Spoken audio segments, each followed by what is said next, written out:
Lionel Messi just tied a record that took Miroslav Klose an entire career to set: 16 World Cup goals. That's the number now. Klose scored 16 across 4 tournaments for Germany between 2002 and 2014, and it stood as the all-time record for over a decade. Last night in Kansas City, Messi matched it, a hat-trick in Argentina's 2026 World Cup opener against Algeria. 3 goals one night, at 38 years old, in what everyone watching knows is his final World Cup. That should be the entire story. A clean, simple, beautiful story about the greatest player most of us have ever watched, doing it again on the biggest stage there is.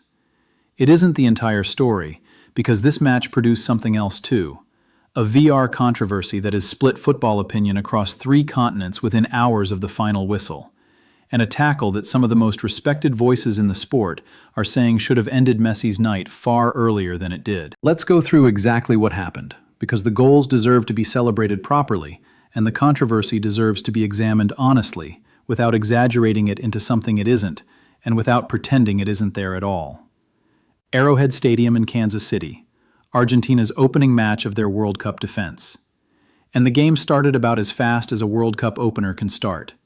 3 minutes in, Lautaro Martinez forced a brilliant save out of Algeria's goalkeeper with a dangerous header. Argentina were already on the front foot. And then in the 5th minute, Messi found the net with a clever near-post finish off a Lautaro feed. The crowd erupted.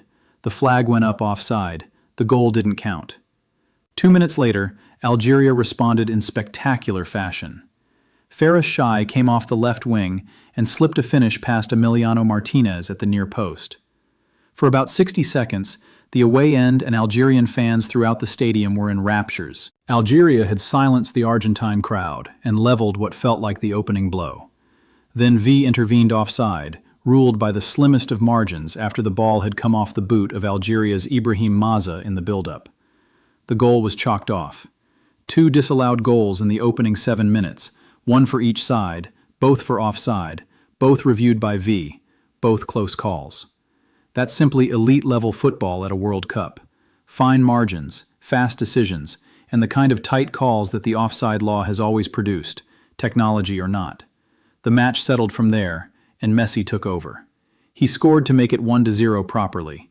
He doubled it later in the half, and in the second half, he completed his hat-trick, drilling a finish into the bottom corner that sent most of Arrowhead Stadium to its feet in tribute. Argentine fans and plenty of neutrals included. He was substituted shortly after. The job done. The record matched. Argentina cruising to a 3-0 win in both nations' tournament openers. That's the result. That's the headline. Argentina 3, Algeria 0.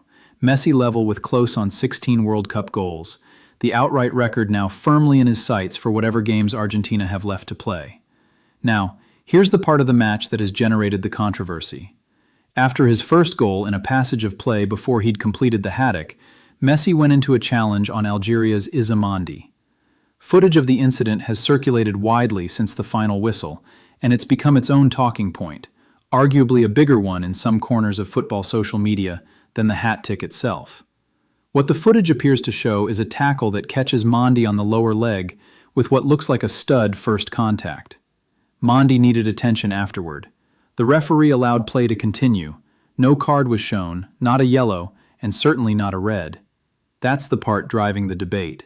Not simply whether the challenge deserved a red card, but how it produced no card at all. Because once a challenge is serious enough to be debated for a red card, the realistic middle ground in most people's eyes is a yellow at minimum.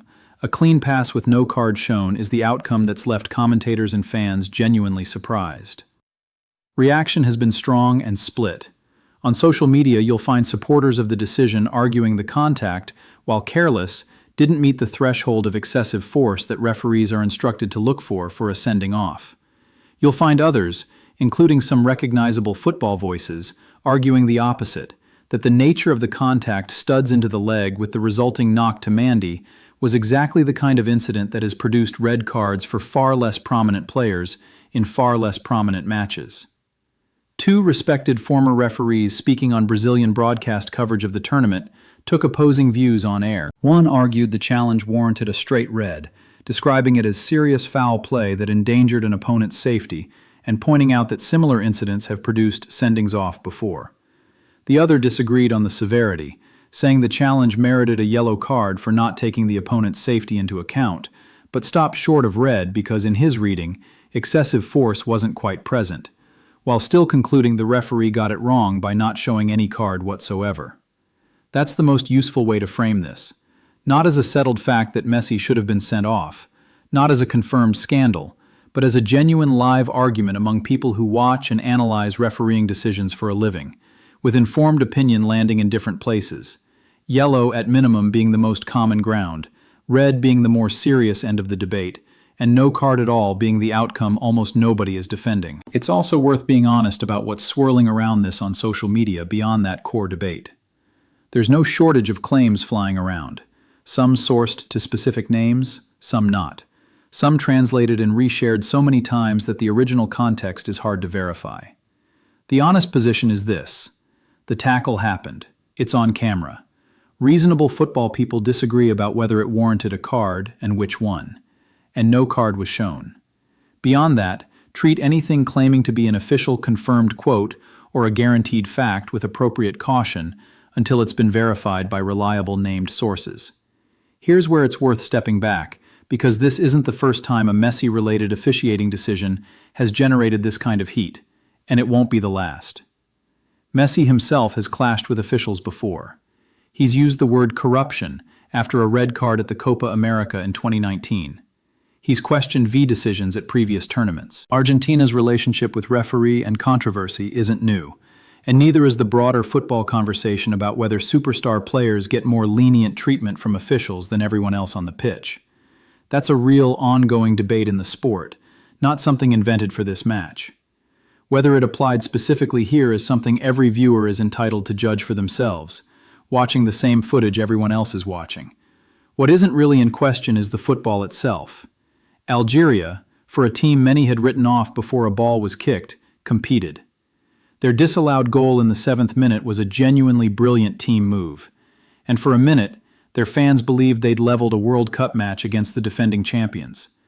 They'll be disappointed with the final scoreline, but there were signs in Group J's other fixtures, and in this performance, that they're not simply making up the numbers. And Argentina, whatever the debate around one passage of play, were excellent. Lautaro Martinez was a constant threat. The pressing was sharp from the opening whistle, and Messi, at 38, looked at various points in this match like he discovered a way to make time slow down around him the way he always has. 16 goals level with Klose, Argentina's all-time leading scorer at World Cups, extending a record that was already his alone before this tournament even started.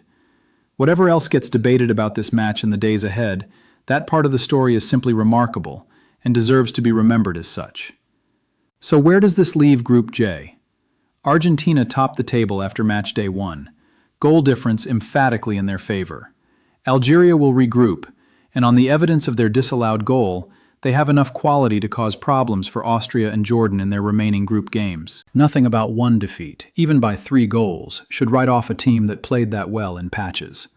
And the Mandi incident isn't going away quietly.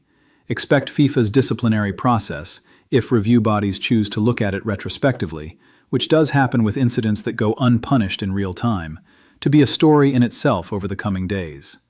Whether that produces any retrospective action remains to be seen and is genuinely uncertain at this point. What do you think? Having seen the footage being shared, where do you land? Yellow card territory? Red card territory?